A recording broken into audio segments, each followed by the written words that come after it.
Start. माझ्या पुस्तकाचे नाव असे आहे की नागोबा हटाव. मी आज या पाठात शिकले की आपण दुसऱ्यांना कसं समजावायचं. तर एके दिवशी 4 मित्र खेळत होते. तर योगेश म्हणाला, अगं आपण वर्गाच्या बेंचवर बसलेलो आहोत, सर्वजण गप्प बसा.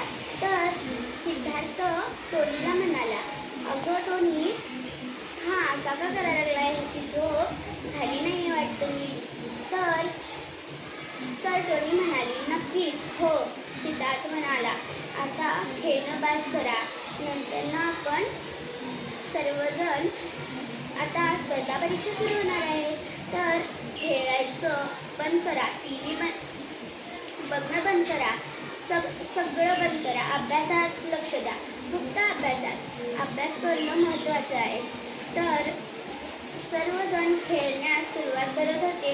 तोपर्यंत गुरमीत जब्बार याला विचारतो, जब्बार, तुला मी काल बॅट, बॉल आणि स्टंप दिला होता, तो कुठे गेलास तुला? जब्बार म्हणाला, अरे मी योगेशला स्टंप, बॉल ते सर्व दिलं.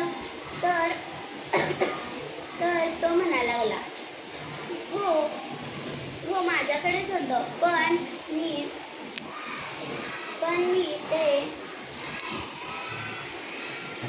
ते आणणार होतो. तेवढ्यात माझे बाबांनी मला सांगितलं की तू बॅट बॉल घ्यायचा नाही, स्टंप घ्यायचा नाही तर तुझं तंगडं तोडून हातात दे, असं त्यांना सांगितलेलं. मग त्यांना पुस्तक हातात घेऊन बसलेला. तेवढ्यात त्याला एक युक्ती सुचली. तो म्हणायला लागला, बाबा, मी TVच्या आवाजामुळं मला अभ्यास करता येईना झालाय, तर मी मैदानावर खेळायला जाऊ का? तर बाबा म्हणतात, जा, पण जास्त म्हणजे खेळू नको, थोडा अभ्यास सुद्धा कर. तर अशी ही गोष्ट होती. तर इथेच ही गोष्ट समाप्त झालेली आहे. धन्यवाद.